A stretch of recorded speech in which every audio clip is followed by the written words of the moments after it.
ఇంకా కూడా నాకు సినిమా హీరోలు అంటే కళా తపస్వి కె విశ్వనాథ్ గారి హీరోలే గుర్తొస్తారు. అల్లరిగా తిరిగే ఒక ఆడపిల్లని ఒక గమ్యం వైపు, ఒక లక్ష్యం వైపు నడిపించే వెంకటేష్ క్యారెక్టర్ గుర్తొస్తుంది స్వర్ణకమలంలోది. మైండ్ పూర్తిగా మెచ్యూర్ కాకపోయినా ఒక విధవరాలి మెడలో తాళి కట్టి తన కోసం సమాజంతో పోరాడే కమల్ హాసన్ క్యారెక్టర్ గుర్తొస్తుంది స్వాతిముత్యంలోది.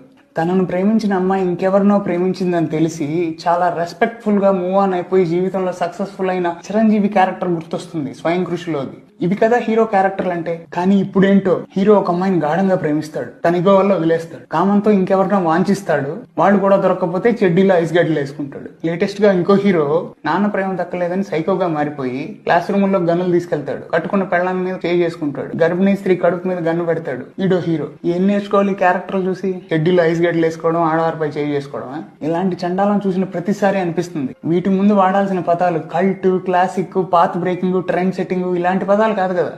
అమానుషం, అరాచకం, అశ్లీలం, అసహ్యం, అసభ్యం ఇవి కదా ఉండాల్సినటివి.